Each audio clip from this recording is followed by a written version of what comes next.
தமிழ் நேயர்களுக்கு வணக்கம். இன்று நம்மோடு நேர்காணல் இணைந்திருக்கக்கூடிய சிறப்பு விருந்தினர் பத்திரிகையாளர் திரு சத்யராஜ் அவர்கள். வணக்கம் சார். வணக்கம்.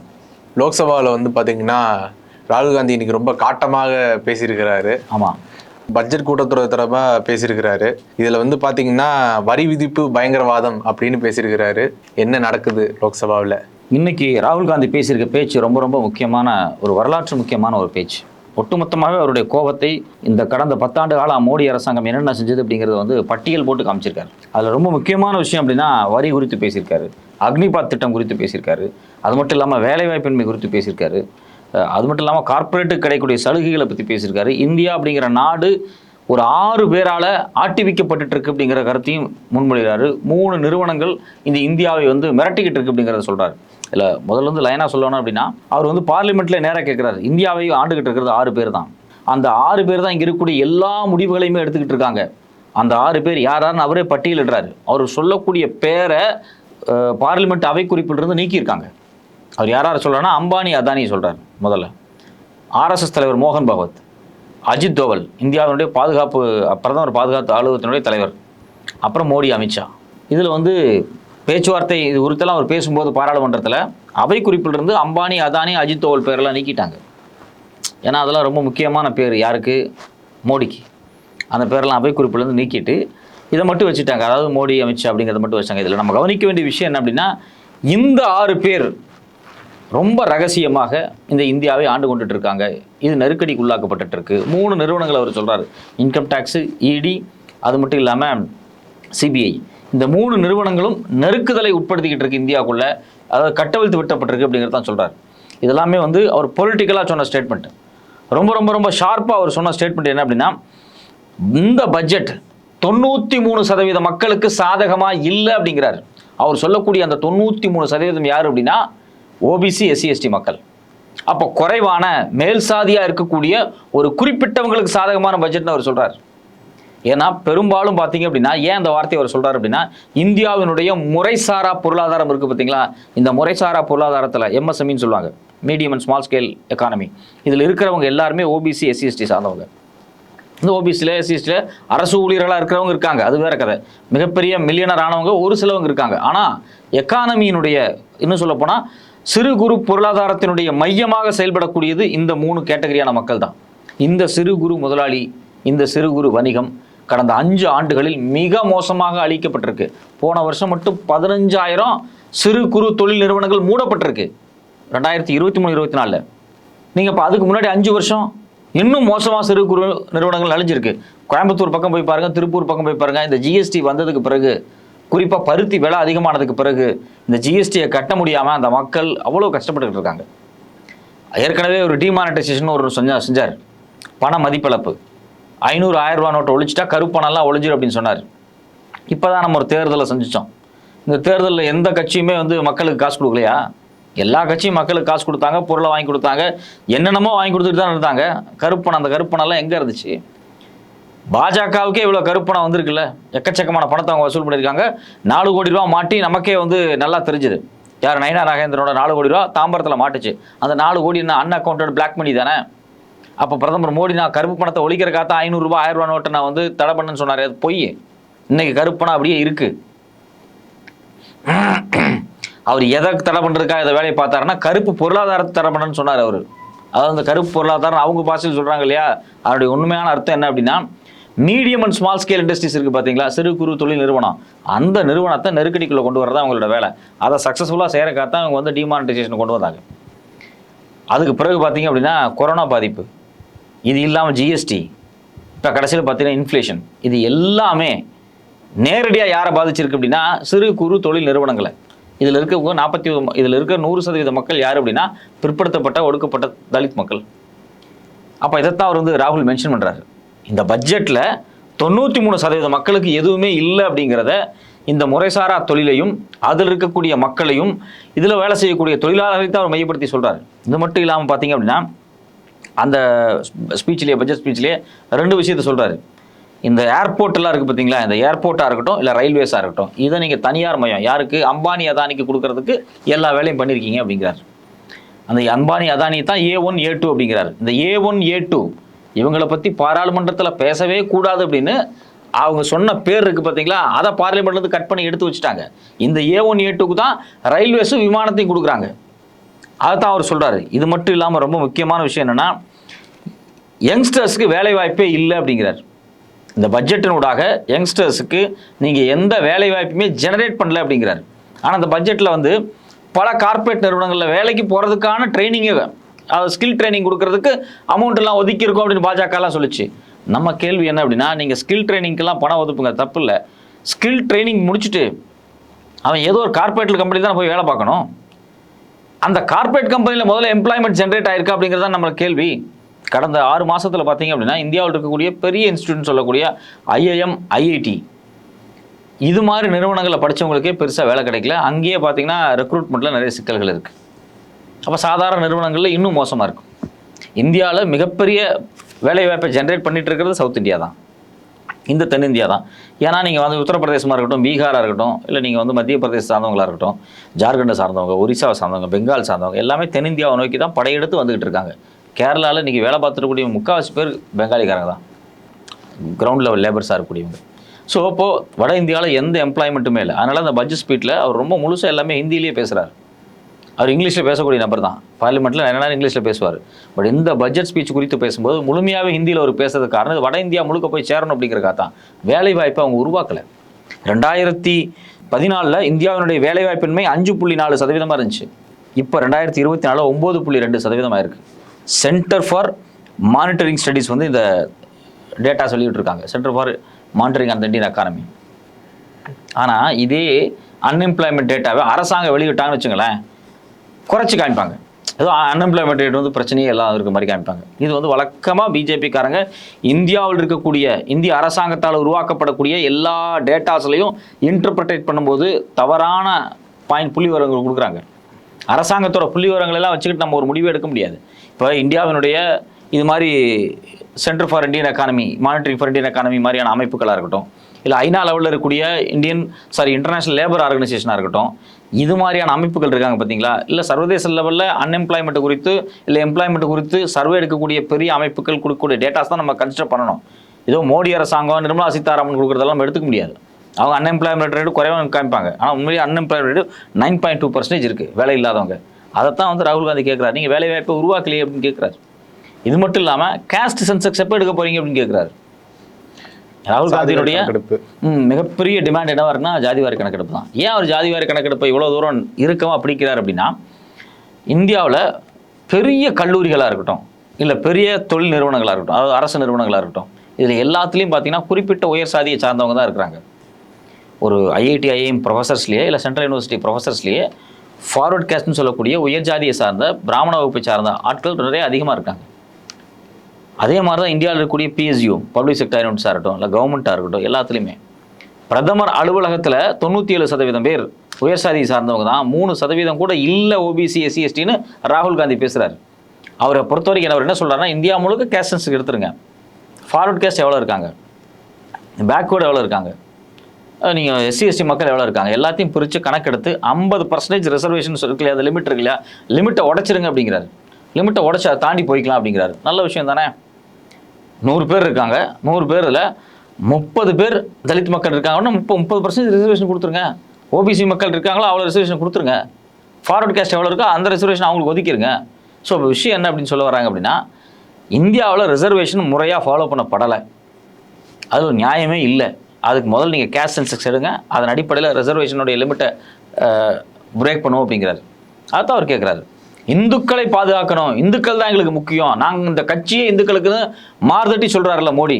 அவர்கிட்ட நேரடியாக கேட்குறோம், ஏன் ஜாதிவாரி கணக்கெடுப்பு நடத்தாமல் ஓடி ஒளிறீங்க, எதுக்காக பயப்படுறீங்க, ஜாதிவாரி கணக்கெடுப்புனாவே உங்களுக்கு ஏன் நடுக்கம் வருது அப்படின்னு தான் ராகுல் கேட்குறாரு. இது மட்டும் இல்லாமல் இன்னும் ரொம்ப முக்கியமான விஷயம் என்ன அப்படின்னா, நீட் பேப்பர் லீக்கை பற்றி அவர் கேட்குறாரு. நீட் பேப்பர் லீக் நடந்தது உலகத்துக்கே தெரியும். நீட்டு மே 5ஆம் தேதி நடக்குது. 5ஆம் தேதி நடந்த அன்னைக்கே பேப்பர் லீக் ஆயிடுச்சு. அடுத்தடுத்த பத்திரிகை செய்திகள் வந்துட்டே இருந்துச்சு. மே 15-18 பார்த்தீங்க அப்படின்னா இந்தியன் எக்ஸ்பிரஸ் பத்திரிகை ஜார்க்கண்ட் பீகாரில் மிகப்பெரிய ஊழல் நடந்திருக்கு நீட் பரீட்சையில் அப்படின்னு சொல்லி ஆய்வு ஆதாரமாக வெளியிட்டாங்க. ஒரு நீண்ட நெடிய கட்டுரை எழுதி வெளியிட்டாங்க. அதில் ஆதாரத்தை கொடுத்துருந்தாங்க. அதுக்கப்புறம் மகாராஷ்டிராவில் மாட்டினாங்க, ஹரியானாவில் மாட்டுறாங்க, ராஜஸ்தானில் மாட்டுறாங்க, டெல்லியில் மாட்டுறாங்க, குஜராத்தில் ஒரு கும்பல் மாட்டுது. மிகப்பெரிய நீட் மோசடி நடந்திருக்கு. 23-24 லட்சம் மாணவர்கள் எழுதியிருக்காங்க. அநியாயம் அந்த மாணவர்களோட வாழ்க்கையில் எனக்கு நடுத்தருவில் நிற்குது. நீங்கள் திருட்டுத்தனம் பண்ணியிருக்கான். ஒரு சென்டரில் பார்த்தீங்கன்னா 700 மார்க் வாங்கினவன் நிறைய பேர் இருக்கான். நூற்றுக்கணக்கான பேர் ஒரே சென்டரில் 600 மார்க் வாங்கினவன் இருக்கான். பிரச்சனைக்குரிய சென்டர்ஸ் ஹரியானாவில் இருக்குது. அங்கெல்லாம் எப்படி தான் வந்து பேப்பர் கசிஞ்சுன்னே தெரியல. அங்கே இருக்கவங்க மேலே எந்த நடவடிக்கையுமே எடுக்கல. உச்சநீதிமன்றம் என்ன சொல்லிச்சு? சென்டர் வைஸாக டேட்டா விடுங்க அப்படின்ச்சு. நானும் ரொம்ப சந்தோஷப்பட்டேன். உச்சநீதிமன்றம் ஏதோ பெருசாக செய்ய போகுது அப்படின்னு ஒன்றும் செய்யலை. இப்போ சென்டர் வைஸாக அவங்க டேட்டா விட்டாங்க. டேட்டா விடும்போது குறிப்பிட்ட சென்டரில், அதாவது குறிப்பிட்ட ஸ்கூலில் போய் பரீட்சை எழுதிருக்காங்க இல்லையா, அங்கே மட்டும் மாணவர்கள் நிறைய பேர் பாஸ் பண்ணியிருக்காங்க அப்படின்னு தகவல் வெளியே வருது. நடவடிக்கை எடுக்கணுமா இல்லையா அரசாங்கம்? இதே மார்க்கை வச்சு நான் கவுன்சிலிங் நடத்துவேன் அப்படிங்கிறது அயோக்கியத்தனமா இல்லையா? அந்த அயோக்கியத்தனத்தை அவங்க செய்கிறாங்க. அதான் ஒரு கேள்வியை கேட்குறாரு. இது மட்டும் இல்லாமல் அவர் இன்னொரு முக்கியமான விஷயத்தை கேள்வியை கேட்குறாரு, ஜிஎஸ்டியை. நீங்கள் ஏற்கனவே கேள்வியில் அழகாக கேட்டீங்க. வரி தீவிரவாதம்னு சொன்னார் ராகுல் காந்தி. உண்மையிலேயே வரி தீவிரவாதம்னு சொன்னார். ஏன் அவர் இவ்வளோ தூரம் கோவப்படுறாரு அப்படின்னா, இந்தியாவினுடைய மொத்த வரி வருவாயில் இன்கம் டேக்ஸ் கட்டுறவங்களுடைய வரி வருமானம் 19% இருக்குது. ஆனால் கார்பரேட்டோட டேக்ஸ் 17% இருக்குது. உலகத்தில் இது மாதிரி அயோக்கியத்தானே வேறு எதுவுமே இருக்காது. இண்டிவிஜுவல் கட்டக்கூடிய இன்கம் டேக்ஸ் இந்தியாவுடைய மொத்த வரி வருவாயில் 19%. ஆனால் பிரம்மாண்டமாக இருக்கக்கூடிய கார்பரேட் கம்பெனி, பல்லாயிரம் கோடி சம்பாதிக்கக்கூடிய கார்பரேட் கம்பெனி வெறும் 17% தான் டேக்ஸ் கான்ட்ரிபியூஷனா. இது எந்த வகையில் நியாயம்? ஸோ அப்போ முழுக்க முழுக்க கார்பரேட்டுக்கு சாதகமான வரி விதிப்பை தான் அவங்க உருவாக்கியிருக்காங்க. அதுக்கு இன்னொரு பெஸ்ட் எக்ஸாம்பிள் என்ன அப்படின்னா, கடந்த 5 வருஷத்தில் பார்த்தீங்க அப்படின்னா 2019 ஆரம்பித்து 2024 இந்த மாதம் கடைசி வரைக்கும் 15% கார்பரேட்டுக்கு இவங்க கன்செஷன் கொடுத்தாங்க, புதுசாக உருவாக்கக்கூடிய கார்பரேட் கம்பெனிக்கு. இதனால் ஒரு ஆண்டுக்கு ஏறத்தாழ 1,45,000 கோடி நஷ்டம். யாருக்கு? அரசுக்கு வரி வருவாயில். அந்த நஷ்டத்தை அவங்க பொருட்படுத்தவே இல்லை. ஆனால் புதுசாக வரக்கூடிய கார்பரேட் நிறுவனங்களுக்கு அவங்க 15% கன்செஷன் கொடுக்குறாங்க. இப்போ இந்த பட்ஜெட்டில் பார்த்தீங்க அப்படின்னா ஃபாரின் இன்வெஸ்டிங் கார்பரேட் கம்பெனிஸ் இருக்குது பார்த்தீங்களா, வெளிநாடுகளிலிருந்து முதலீடு பண்ணக்கூடிய கம்பெனி, அந்த கம்பெனிக்கான வரியை குறைச்சிருக்காங்க. 40% 35% குறைச்சிருக்காங்க. இப்போ சொல்லுங்கள், இந்த பட்ஜெட் வந்து நமக்கானதா? அதாவது சாமானிய மக்களுக்கானதா, கார்பரேட் கம்பெனிக்கானதா? பியூரா கார்பரேட்டுக்கு தான். அதுதான் ராகுல் காந்தி கேட்குறாரு. நீங்கள் வந்து ஜிஎஸ்டி ஏன் அவர் டெரரிசம் சொல்கிறாருன்னா இதுதான் காரணம். வரியை நீங்கள் முறையாக வசூலிக்கலை. கார்பரேட் கம்பெனிகளுக்கு சாதகமாக கொடுக்குறீங்க, எளிய மக்களுக்கு சாதகமாக இல்லாமல் இருக்குது. அதைத்தான் அவர் மென்ஷன் பண்ணுறாரு. இதே மாதிரி தான் இன்னொரு விஷயத்தை அவர் கேட்குறாரு. கொரோனா காலகட்டத்தில் இந்தியாவே ஸ்தம்பிச்சு போச்சு. மக்கள் முடங்கிட்டாங்க, வேலை செய்ய முடியல, கஷ்டப்படுறாங்க, சோத்துக்கு வழி இல்லை, சூசைட் பண்ணி செத்தவங்கலாம் இருக்காங்க. கொரோனா காலத்தில் சோறு கிடைக்காதனால வீட்டுக்குள்ளேயே படுத்திருந்து சூசைட் பண்ண அம்மாவும் மகனை பற்றியான கட்டுரைகளை, கதைகளை நான் வந்து பத்திரிகையில் படிச்சிருக்கேன். அவ்வளோ மோசமான வாழ்க்கை அது. அந்த நேரத்தில் அந்த மக்களை காப்பாற்றுறதுக்கு மோடி அரசாங்கம் என்ன பண்ணுச்சு? நீங்கள் வந்து வெளியே வந்து பிளேட்டை வச்சு தட்டுங்க, செல்ஃபோனை வச்சு லைட் அடிங்க, இதுதான் அவங்க சொன்ன விஷயம். விளக்கு வைங்க, விளக்கு வைங்க, கொண்டாடுங்க அப்படின்னு. எவ்வளோ கேவலமான ஒரு அரசு இது. கொரோனாவில் செத்துக்கிட்டு இருக்கக்கூடிய மக்களை வந்து இப்படி ஏமாற்றிருக்காங்க. ரெண்டாவது முக்கியமான விஷயம், கொரோனாவில் எவ்வளோ பேர் செத்தாங்க அப்படிங்கிறதுக்கான உண்மையான டேட்டாஸை இன்றைக்கி வரைக்கும் அவங்க சொல்லலை.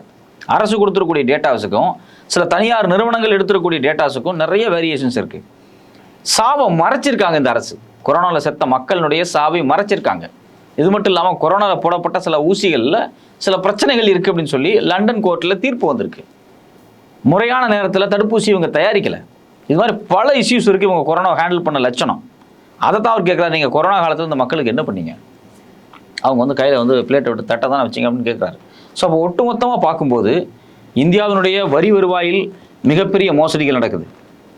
கார்பரேட் கம்பெனிகளுக்கு சாதகமாக வரி இருக்குது, எளிய மக்களுக்கு சாதகமான வரி இல்லை. அவங்க வந்து அதிகமான வரி சுமத்த வேண்டிய சூழல் இருக்காங்க. இந்தியாவினுடைய 93% மக்களுக்கு சாதகமாக இல்லை அப்படிங்கிறத அவர் சொல்ல வர்றாரு.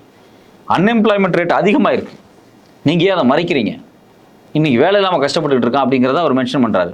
மூணாவது, சிறு குறு தொழில் நிறுவனங்கள் நலிஞ்சு போச்சு அப்படிங்கிறதையும் சொல்கிறார். ஒட்டுமொத்தமாக மிகப்பெரிய பாதிப்பை சந்திச்சிருக்கு. என்றைக்குமே பார்த்தீங்கன்னா சிறு குறு நிறுவனங்கள் வளர்ந்தால் தான் இதில் வந்து எக்கனாமிக்கலாக பேக்வர்டாக இருக்கிறவங்களும் சரி, சோஷியலாக பேக்வர்டாக இருக்கிறவங்களும் வளர முடியும். நீங்கள் ஒரு ஊருக்கு போகிறீங்கன்னு வச்சுங்களேன், அந்த ஊரில் போய் பார்த்தீங்க அப்படின்னா இந்த நிறுவனங்கள் இருக்குது பார்த்தீங்களா, இந்த எம்எஸ்எம்இ, இவங்க தான் வந்து அதிகமாக இருப்பாங்க. கார்பரேட் கம்பெனி 1-2 இருக்கலாம், சின்ன சின்ன கம்பெனிகள் நிறையா இருக்கும். அதே மாதிரி தான் இந்தியாவினுடைய ஜிடிபிலையும் சரி, இந்தியாவினுடைய எக்ஸ்போர்ட்லேயும் சரி, இந்த எம்எஸ்எம்இ நிறுவனங்கள் மிகப்பெரிய பங்காற்றுது. அதில் குறிப்பாக பார்த்தீங்க அப்படின்னா நிதின் கட்காரி என்ன சொன்னார் அப்படின்னா 2019 நினைக்கிறேன், இன்னும் 5 வருஷத்தில் 30% எம்எஸ்எம்இ வந்து கான்ட்ரிபியூட் இப்போ பண்ணிகிட்டு இருக்காங்க. அதை 50% மாற்றிடுவோம் நாங்கள் இதில் ஜிடிபியில். அதே மாதிரி 49% எக்ஸ்போர்ட்டில் வந்து எம்எஸ்எம்இ தான் இருக்காங்க. இதை நாங்கள் 60% கொண்டு வந்துடும் அப்படின்னு சொன்னாங்க. ஆனால் இப்போ என்ன நிலைமை? 60% கொண்டு வந்துட்டாங்களா? கொண்டு வரல. 44% இருக்குது. அவர் சொன்னதை விட குறைஞ்சிருக்கு அந்த காலகட்டத்தை விட. அப்போது இந்தியாவினுடைய ஏற்றுமதியிலையும் பங்களிப்பு வகிக்குது, இந்தியாவினுடைய ஜிடிபிலையும் பங்களிப்பு வைக்குது. அதே சமயத்தில் இந்தியாவினுடைய எம்ப்ளாய்மெண்ட்டை ஜென்ரேட் பண்ணதுலையும் இந்த எம்எஸ்எம்இ நிறுவனங்கள் பெரிய பங்கை வகிக்குது. இதை வளர்க்குறதுக்கு நீங்கள் என்ன பண்ணீங்க? ஃபாரின் கார்ப்பரேட் கம்பெனிக்கு நீங்கள் வந்து டேக்ஸ் எக்ஸம்ஷன்ஸ் கொடுக்குறீங்க. இந்தியாவில் கூடிய பெரிய கார்ப்பரேட் நிறுவனத்துக்கு நீங்கள் வந்து வரிச்சலுகைகள் கொடுக்குறீங்க. ஆனால் அதிகமான வேலைவாய்ப்பை கொடுக்கக்கூடிய சிறு குறு தொழில் நிறுவனத்துக்கு எதையும் செய்ய மாட்டேங்கிறீங்க. இப்போ இதே மாதிரி தான் இன்னொரு ரொம்ப முக்கியமான விஷயம் என்ன அப்படின்னா, இந்தியாவில் பார்த்தீங்க அப்படின்னா இந்த அக்னிபாத் திட்டம் இருக்குது பார்த்தீங்களா? இந்த அக்னிபாத் திட்டம் குறித்து அவர் பேசினார். அக்னிபாத் திட்டத்தில் அந்த குறிப்பிட்ட காலத்தை ஒரு இராணுவ வீரராக கழிச்சிட்டு வெளியே வரக்கூடிய அந்த இளைஞருக்கு வெளியே வந்ததுக்கு பிறகு நீங்கள் எதுவுமே கொடுக்குறதில்ல. அவரை நீங்கள் வந்து ஒரு இராணுவ அதிகாரியாகவே நீங்கள் மதிக்கலை. வழக்கமாக பார்த்தீங்கன்னா ஆர்மிலேருந்து ரிட்டையர்ட் ஆகி வந்தவங்களே எக்ஸ் சர்வீஸ்மேன்னு சொல்லுவாங்க. ஆனால் இதில் வெளியே வந்தவங்க எக்ஸ் சர்வீஸ்மேன் கிடையாது. அவங்களுக்கு எந்த கேன்டீன், ஹாஸ்பிட்டல், எந்த ஃபெசிலிட்டியும் கிடையாது. அவங்களுக்கு பென்ஷன் கிடையாது. அவங்களுக்கு எந்த விதமான ஒரு முறை சார்ந்த எதுவுமே கிடையாது. இப்போ அக்னிபாத் திட்டத்தின் ஒருத்தர் ராணுவத்தில் இருக்கான்னு வச்சுங்களேன், ஆன் டியூட்டியில் செத்துட்டான். ஏற்கனவே ஒருத்தர் செத்தார், அவருக்கு 1 கோடி ரூபா கொடுத்தேன்னு சொன்னாங்க. 1 கோடி ரூபா பணம்லாம் கொடுக்கல. அவங்க இவர் மேலே ஒரு இன்சூரன்ஸ் போட்டு வச்சுருந்தாங்க. அந்த இன்சூரன்ஸ் கம்பெனி காசு கொடுத்துச்சு. நான் என்ன கேட்குறேன், இன்சூரன்ஸ் கம்பெனி கொடுக்காம போவான், தனிப்பட்ட முறை இன்சூரன்ஸ் போட்டுக்குவான். ஒரு வருஷத்துக்கே சேர்த்து அவன் 2000 இன்சூரன்ஸ் போட்டானா போதும், இல்லை 4000 இன்சூரன்ஸ் போட்டானா அவன் இன்சூரன்ஸ் போட்டுக்குவான், ப்ரீமியம் கட்டிக்குவான். அரசாங்கமா, சென்ட்ரல் கவர்மெண்ட்டா ஒரு போர் வீரனுக்கு என்ன கொடுத்துருக்கீங்க? கொடுக்கல. பொய் சொன்னாங்க பார்லிமெண்ட்டில், நான் 1 கோடி ரூபா கொடுத்துட்டேன் அப்படின்னு சொல்லி. அதே மாதிரி அவன் டியூட்டியில் இருக்கும்போது செத்துருக்கான், அவனுக்கு உரிய மரியாதை கொடுக்கப்படணும். ஒரு போர் வீரனாக செத்துருக்கான், அவனுடைய குடும்பத்துக்கு ஏதாவது கொடுக்கணும். எதுவுமே கொடுக்கல. அது களத்தில் செத்தாலும் சரி, இந்த டியூட்டியில் 4 ஆண்டுகள் இருக்கும்போது லீவில் வீட்டில் படுத்து செத்தாலும் சரி, அவன் ஒரு சோல்ஜர் தான். அவன் குடும்பத்துக்கும் அவனுக்கும் எல்லாமே செய்யணும். அவன் எதுவுமே செய்யலை. ஆனால் பொய் சொல்கிறாங்க பார்லிமெண்ட்டில். அதனால் இந்த அக்னிபாத் ஸ்கீமில் இளைஞர்கள் நேரடியாக பாதிக்கப்படுறாங்க அப்படிங்கிறது தான் ஒரு பாராளுமன்றத்தில் சொன்னார். இது மட்டும் இல்லாமல் இன்னொரு விஷயத்தை அவர் பேசினார். நிர்மலா சீதாராமன் கூட விழுந்து சிரித்தாங்க. அவர் சொல்கிறது ரொம்ப முக்கியமான சீரியஸான இஷ்யூ. இந்த அம்மாவுக்கு கொஞ்சம் கூட இங்கிதமே தெரியாமல் சிரிக்குது. அவர் நேரடியாக என்ன கேட்குறாரு அப்படின்னா, நீங்கள் வந்து பட்ஜெட் தயாரிச்சிங்க, இந்த பட்ஜெட்டும் இங்கே இருக்கக்கூடிய 93% மக்களுக்கு ஃபேவராக இல்லை. இந்த பட்ஜெட் தயாரிக்கு முன்னாடி இந்த அல்வா கிண்டுவாங்க, அது ஒரு நடைமுறை. அந்த அல்வா கிண்டுறதுல கூட பிற்படுத்தப்பட்ட ஒடுக்கப்பட்ட தலித் மக்கள் இல்லை. நீங்கள் ஒரு குரூப்பை வச்சு அல்வா கிண்டுறீங்க, அதுவும் உயர் ஜாதி வச்சு தான் அல்வா கிண்டுறீங்கன்னு சொல்லி ஒரு ஃபோட்டோ எடுத்து காமிக்கிறார். அவர் நேரடியாக கேட்குறாரு, பட்ஜெட்டை கொண்டாடும் விதமாக தயாரிக்கப்படக்கூடிய அந்த இனிப்பு தயாரிக்கிற இடத்துலையே 93% மக்களுக்கு இடம் இல்லை. அந்த பட்ஜெட்டும் 93% மக்களுக்கு இடம் இல்லை. இது உண்மையிலேயே இந்தியாவுக்கு ஒரு பெரிய அவமானமாக தான் பேசுகிறாரு. அந்த அம்மா விழுந்து சிரிக்கிறாங்க, கையை மூஞ்சியில் வச்சுட்டு சிரிக்கிறாங்க. இது சிரிக்கிற விஷயம் கிடையாது, வருத்தப்படக்கூடிய விஷயம். முதல்ல நீங்கள் எப்படி நிதியமைச்சரானீங்க? உங்கள் வீட்டுக்காரர் உங்களை பற்றி ஒரு புக் எழுதி வச்சிருக்கார். பரகல பிரபாகர் வந்து ஒரு இந்திய பொருளாதாரம் குறித்து ஒரு புத்தகம் எழுதியிருக்காரு. பிஜேபியில் இருக்க எவனுக்குமே பொருளாதார அறிவே கிடையாது அப்படின்னு நிர்மலா சீதாராமனுடைய கணவர் பேசியிருக்காரு. அப்போ அவங்களுடைய கணவரே சொல்கிறார், உனக்கு ஒன்றுமே தெரியாதுமா, உன் கட்சியில் எவனுக்குமே மூளை கிடையாதுமா, பொருளாதாரம்னா நீங்கள் ஒன்றுமே இல்லை, நீங்கள் மக்கு அப்படின்னு சொல்கிறார். இந்த அம்மா உட்காந்து சிரிச்சுக்கிட்டு இருக்கு. ராகுல் காந்தி வந்து ஒரு குறியீடாக காமிக்கிறாரு. ஸோ இப்படி தான் இவங்க தொடர்ச்சியாக இந்திய மக்களை வஞ்சிக்கிறாங்க. இது பட்ஜெட்டே கிடையாது. இது முழுக்க வந்து ஒரு கார்ப்பரேட் கம்பெனிக்கு சாதகமாக போடப்பட்ட பட்ஜெட். இந்த பட்ஜெட்டை தான் அவர் வந்து கிரிட்டிசைஸ் பண்ணி ரொம்ப நேரம் பாராளுமன்றத்தில் 45 நிமிஷம் பேசியிருக்காரு. உண்மையிலேயே வரலாற்று சிறப்பு மிக்க உரை இது. அப்பட்டமாக இந்தியாவில் இருக்கக்கூடிய 93% மக்களுக்கு சாதகமான ஒரு உரையை தான் வந்து ராகுல் காந்தி நிகழ்த்தியிருக்கார். நாடாளுமன்றத்தில் வந்து பார்த்தீங்கன்னா இந்த உரையை வந்து ராகுல் காந்தி அவர்கள் பேசும் பொழுது ஓம் பிர்லா வந்து நடுவில் குறுக்கீடு செஞ்சதாகவும் அதுக்காக வந்து கடும் எதிர்ப்புகள் கிளம்புனதாகவும் இருக்குது. அதை எப்படி நீங்கள்? ஆமாம், அது ஒரு பெரிய அமளி நடந்துச்சு. ஓம் பிர்லாக்கெல்லாம் வேறு வேலையே கிடையாது. ராகுல் காந்தி பேசும்போது அவர் வந்து டிஸ்டர்ப் பண்ணுறது தான் அவருக்கு ஒரு பெரிய வேலை. இப்போ அவர் ஒரு சபாநாயகர். அவர் பதவியேற்கும் போது ஆளும் கட்சி எதிர்கட்சி 2 பேருமே கையை பிடிச்சி தான் கூட்டு போய் உட்கார வைக்கிறாங்க. அவர் மோடியை பார்த்தோன்னே குனிஞ்சு வணக்க வைக்கிறார். ராகுல் காந்தி பார்த்தோன்னு இப்படி இருக்கார். முதல்ல அவர்கிட்ட ஜனநாயகமே இல்லை. கடந்த 5 வருஷத்தில் அவருடைய பாராளுமன்றத்தினுடைய ஃபீட்பேக் எடுத்து பாருங்கள். அதாவது ஒரு சட்டம் வருதுன்னு வச்சுங்களேன், ஒரு சட்டத்தை நீங்கள் உடனே கொண்டு வரணும் அப்படின்னா பணச்சட்டமாக தான் கொண்டு வருவாங்க. அப்படி பணச்சட்டமாக நீங்கள் கொண்டு வரணும் அப்படின்னா அதுக்கு அப்ரூவல் யாருக்கு கொடுக்கணும் அப்படின்னா சபாநாயகருக்கு கொடுக்கணும். கடந்த 5 வருஷத்தில் ஆதார் கார்டை கொண்டு வந்ததாக இருக்கட்டும், இல்லை இந்த எலக்டோரல் பாண்டை கொண்டு வந்ததாக இருக்கட்டும், மிக மோசமான அரசாங்கத்துக்கு மக்களுக்கு விரோதமான பல சட்டங்களை பண மசோதாவாக கொண்டு வர்றதுக்கு உதவி பண்ணவர் இவர் தான். எதிர்கட்சிகளை பேச விடாமல் பார்த்துக்கிட்டார். பல முக்கியமான சட்டங்களை கொண்டு வரும்போது எதிர்கட்சியில் கூடிய 143 எம்பிஸை சஸ்பெண்ட் பண்ணி வெளியே அனுப்பிச்சிட்டு அவங்க அந்த சட்டத்தை கொண்டு வந்தாங்க. அதெல்லாம் பண்ணது ஓம் பிர்லா தான். ஓம் பிர்லா வந்து உண்மையிலேயே சபாநாயகருக்கு தகுதியே இல்லாத ஒரு ஆள். ஒரு எதிர்க்கட்சி தலைவர் அவர் எந்திரிச்சு கேள்வி கேட்குறாரு, பேசுகிறாரு, அவர் இடையில பூந்து டிஸ்டர்ப் பண்ணிகிட்டே இருக்கார். அவர் இந்த பக்கம் பார்க்கும்போது சிரிப்பார், இந்த பக்கம் பார்க்கும்போது உருன்னு இருப்பார். அதுதான் அவருடைய கேரக்டர். இந்த ஓம் பிர்லா வந்து உண்மையிலேயே வந்து சபாநாயகரே ஆகிடக்கூடாது. அவருக்கு வந்து அந்த மெரிட்டே கிடையாது. அவருடைய கடந்த கால 5 ஆண்டு காலம் அவர் இந்த அவையெல்லாம் ஒழுங்காக நடத்தலை. அவருடைய பாராளுமன்ற அவை அப்படிங்கிறதே முறையாக நடத்தப்படலை. அதனால் அவர் இது மாதிரி வேலையெல்லாம் பண்ணுவார். இருந்தாலும் மக்கள்கிட்ட முதல்ல மாதிரி நினச்சிட்டார் அவர். அதாவது இதுக்கு முன்னாடி 2024 முன்னாடி குறைவான எதிர்க்கட்சி தான் இருப்பாங்க, நம்ம ராகுலில் பேச வேணான்னு சொன்னால் அப்படி இப்படின்னு இருக்கும். ஆனால் இப்போ அப்படி கிடையாது. அவங்களுக்கும் எம்பிஸ் நிறையா இருக்காங்க. நீ தடுத்தா எழுந்து கத்துவாங்க, அவங்க பிரச்சனை பண்ணுவாங்க. ஸோ அதனால் வந்து ஓம் பிர்லாவெல்லாம் பொருட்படுத்தாமல் தூக்கி போட்டுறணும். உண்மையிலே ராகுல் காந்தி பண்ணது இன்றைக்கி ஸ்பீச்சே ரொம்ப முக்கியமானது என்னென்னா, ஓம் பிர்லா இடையில இன்டர் பண்ணப்போ தூக்கி போட்டு அவர் பாட்டுக்கு இறங்கி அடித்தார் 40 நிமிஷம். அதனால் இந்த பேச்சு அப்படிங்கிறது ரொம்ப முக்கியமானது. பல விஷயத்துலேருந்து நம்ம டீகோட் பண்ண முடியும். அடுத்தடுத்து என்னென்ன இருக்குது அப்படின்னு நம்ம டீகோட் பண்ணுவோம். உங்களுடைய நேரத்தை ஒதுக்கி எங்களோட கருத்துக்களை பந்தமைக்கு நன்றி சார். நன்றி.